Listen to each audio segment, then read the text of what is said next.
નમસ્કાર મિત્રો, દેશ અને દુનિયાના સુપરફાસ્ટ સમાચારમાં તમારું સ્વાગત છે। સૌથી મોટા સમાચાર સામે આવી રહ્યા છે વાવાઝોડાના। વાવાઝોડું શક્તિ દ્વારકા અને નલિયાથી 770 કિલોમીટર દૂર। વાવાઝોડું શક્તિ આમ તો નબળું પડ્યું છે, પરંતુ વાવાઝોડું શક્તિ હાલ દ્વારકા અને નલિયાથી 770 કિલોમીટર દૂર છે, જે અરબી સમુદ્રમાં આવેલું છે। 7 ઓક્ટોબરે નબળું પડશે, જેથી ગુજરાતના દરિયાકાંઠે ખતરો નહીવત છે। જોકે 8 ઓક્ટોબરે દ્વારકા, જામનગર, પોરબંદર, સુરત, નવસારી અને વલસાડના કોઈ વિસ્તારમાં વરસાદની શક્યતા રહે છે। માછીમારોને 7 ઓક્ટોબર સુધી દરિયો ન ખેડવાની સૂચના આપવામાં આવી છે અને જાફરાબાદ સહિત બંદરો ઉપર LCS-3 નંબરનું સિગ્નલ લગાવી દેવામાં આવ્યું છે।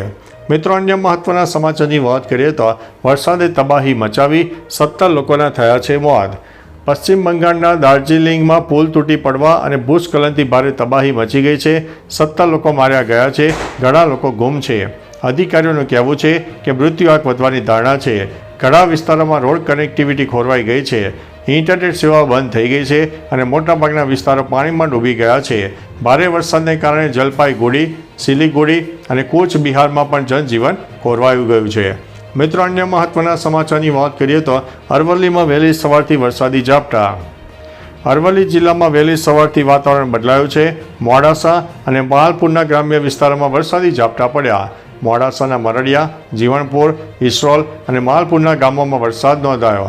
અણધાર્યા વરસાદથી ખેડૂતોમાં ચિંતા છે, કારણ કે મગફળી, સોયાબીન અને મકાઈના ઊભા પાકને નુકસાનીનો ભય છે। વધુ વરસાદથી પાકને મોટું નુકસાન થઈ શકે છે। મિત્રો, અન્ય મહત્વના સમાચારની વાત કરીએ તો સબ રજિસ્ટ્રાર મહેશકુમાર પરમાર 2.5 લાખની લાંચ લેતા ઝડપાયા। સુરતના અડાજણ સબ રજિસ્ટ્રાર ઓફિસમાં મહેશકુમાર પરમારે દસ્તાવેજોમાં વાંધો ન કાઢવા માટે 3 લાખની લાંચની માગ કરી હતી। જોકે જેમાંથી 1.5 લાખ લેતા એસીબીની ટ્રેપમાં રંગે હાથે ઝડપાઈ ગયા। એસીબીએ છટકું ગોઠવીને કાર્યવાહી કરતા 2.5 લાખની રોકડ રકમ જપ્ત કરી છે। આ ભ્રષ્ટાચાર વિરોધી કાર્યવાહીથી સ્થાનિક વેપારીઓમાં રાહતની લહેર જોવા મળી છે। મિત્રો, અન્ય મહત્વના સમાચારની વાત કરીએ તો પ્રેમ લગ્ન નોંધણી કાયદામાં ફેરફાર મામલે રેલીનું આયોજન। માણસા શહેરમાં પ્રેમ લગ્ન નોંધણી કાયદામાં ફેરફારની માંગ માટે જનક્રાંતિ રેલી યોજાઈ, જેમાં પાટીદાર નેતા વરુણ પટેલ, દિનેશ બાંભણિયા અને પૂર્વિમ પટેલની આગેવાનીમાં હજારો લોકો જોડાયા। મુખ્ય માર્ગો ઉપર રેલી યાત્રા પછી જાહેર સભા યોજાઈ હતી, જ્યાં માતા પિતાની સંમતિ ફરજિયાત કરીને બોગસ લગ્ન અટકાવવાની અપીલ કરવામાં આવી હતી। મિત્રો, અન્ય મહત્વના સમાચારની વાત કરીએ તો સોનાની કિંમત આસમાને। ભારતમાં સોનાના ભાવમાં છેલ્લા અઠવાડિયામાં 3,920 રૂપિયાનો ઉછાળો થયો છે। તહેવારી મોસમ, શેરબજારમાં ઘટાડો, US ફેડની વ્યાજ દર ઘટાડાની અપેક્ષા, અમેરિકન શટડાઉન અને નબળા ડોલરને કારણે તે વધ્યા છે। હવે પ્રોફિટ બુકિંગ અને ડોલરની રિકવરીની માંગ ધીમી પડી છે। 5 ઓક્ટોબર 2025ના બજાર ભાવ 24 કેરેટ પ્રતિ ગ્રામ 11,940 રૂપિયા હતા। અંદાજિત 1,19,400 રૂપિયા પ્રતિ 10 ગ્રામ ભાવ હવે જોવા મળ્યો છે। મિત્રો, અન્ય મહત્વના સમાચારની વાત કરીએ તો બરફ વર્ષાથી લેહ અને મનાલી હાઈવે બ્લોક થયા છે। હિમાચલ પ્રદેશના પ્રવાસન સ્થળો, ખાસ કરીને મનાલી અને લાહોલમાં સિઝનનો પ્રથમ હિમવર્ષા થતાં વાતાવરણ ખુશનુમા બન્યું છે। જોકે અકાળ બરફ વરસાદથી લેહના મુસાફરોની મુશ્કેલીઓ વધી છે। રોહતાંગ, બારાલાચા, સિકુલા જેવા સ્થળો પર બરફ જામવાને કારણે લેહ અને મનાલી હાઈવે ઉપર ઘણા વાહનો ફસાયા છે અને લેહનો પુરવઠો પણ અટક્યો પડી ગયો છે। વહીવટીતંત્રે રોહતાંગ પાસ વાહનોની અવરજવર ઉપર રોક લગાવી છે। મિત્રો, અન્ય મહત્વના સમાચારની વાત કરીએ તો PM મોદીએ દાર્જિલિંગ દુર્ઘટના પર દુઃખ વ્યક્ત કર્યું છે। પશ્ચિમ બંગાળના દાર્જિલિંગની પહાડીમાં ભારે વરસાદ અને ભૂસ્ખલનના કારણે 14 લોકોના મોત થયા છે। ભૂસ્ખલનથી મકાનો ધોવાઈ ગયા છે અને રસ્તાઓ ક્ષતિગ્રસ્ત થતાં દૂરના ગામોનો સંપર્ક કપાયો છે।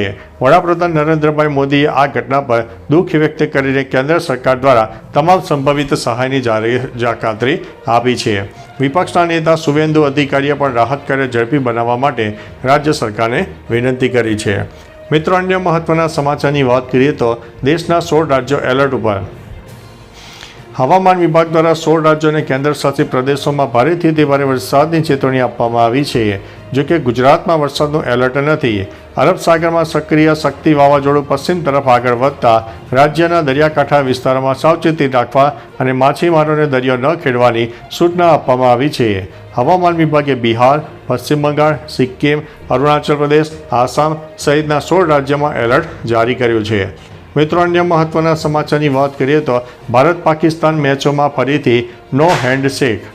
આઈસીસી મહિલા ક્રિકેટ વર્લ્ડ કપ 2025માં ભારત અને પાકિસ્તાન વચ્ચેની મેચમાં ફરી એકવાર નો હેન્ડશેક પોલિસી જોવા મળી. કોલંબોમાં પાકિસ્તાની કેપ્ટન ફાતિમા સનાએ ટોસ જીત્યો અને પહેલા બોલિંગ કરવાનો નિર્ણય લીધો, પરંતુ ટોસ સમયે ભારતીય કેપ્ટન હરમનપ્રીત કૌરે ફાતિમા સાથે હાથ ન મિલાવ્યો. આ પહેલાં એશિયા કપ 2025માં ભારતીય પુરુષ ટીમે પણ પાકિસ્તાની ખેલાડીઓ સાથે હેન્ડશેક કર્યો નહોતો. મિત્રો, અન્ય મહત્વના સમાચારની વાત કરીએ તો અરબાઝ ખાન 58 વર્ષની ઉંમરે ફરીથી પિતા બન્યો. અભિનેતા અરબાઝ ખાન 58 વર્ષની ઉંમરે ફરીથી એકવાર પિતા બન્યો છે. તેની પત્ની સુરા ખાને મુંબઈની પીડી હિન્દુજા હોસ્પિટલમાં રવિવારે પુત્રીને જન્મ આપ્યો છે. આ ખુશખબરથી સમગ્ર ખાન પરિવારમાં ખુશી અને જશ્નનો માહોલ છે. નોંધનીય છે કે અરબાઝ ખાન બીજી વાર પિતા બન્યા છે. પ્રથમ પત્ની મલાઇકા અરોરાથી તેમને અરહાન ખાન નામનો એક પુત્ર પણ છે.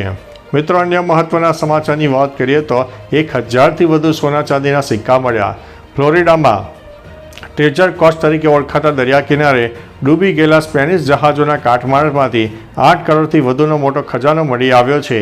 1715માં વાવાઝોડાથી તબાહ થયેલા સ્પેનિશ કાફલાના જહાજમાંથી આ ખજાનો મળ્યો છે. એક સર્ચ ટીમે 1000થી વધુ ચાંદી અને સોનાના સિક્કાઓ શોધી કાઢ્યા છે, જે બોલિવિયા, મેક્સિકો અને પેરુના સ્પેનિશ સંસ્થાનમાં બનાવ્યા હોવાનું મનાય છે. મિત્રો, અન્ય મહત્વના સમાચારની વાત કરીએ તો 1 કલાકમાં દુનિયાના કોઈ પણ ખૂણે ડિલિવરી થઈ જશે. અમેરિકાની એરોસ્પેસ કંપની ઇન્વર્ઝન એ દુનિયાનું પ્રથમ આર્ક નામનું અંતરિક્ષ યાન તૈયાર કર્યું છે. આ યાન પૃથ્વીની કક્ષામાંથી 1 કલાકથી ઓછા સમયમાં ધરતીના કોઈ પણ ભાગમાં 227 કિલો વજનનો જરૂરી સામાન પહોંચાડી શકે છે. 8 ફૂટ ઊંચા અને 4 ફૂટ પહોળા આ યાનની ઝડપ 24,700 કિલોમીટર પ્રતિ કલાક રહેશે, જે મેડિકલ ઉપકરણોથી લઈને ડ્રોન સુધીના તમામ સામાન પહોંચાડી શકશે. તો ચાલો મિત્રો, ફરીથી દેશ અને દુનિયાના સુપરફાસ્ટ સમાચાર લઈને મળતા રહીશો. ત્યાં સુધી અમને રજા આપશો. નમસ્તે.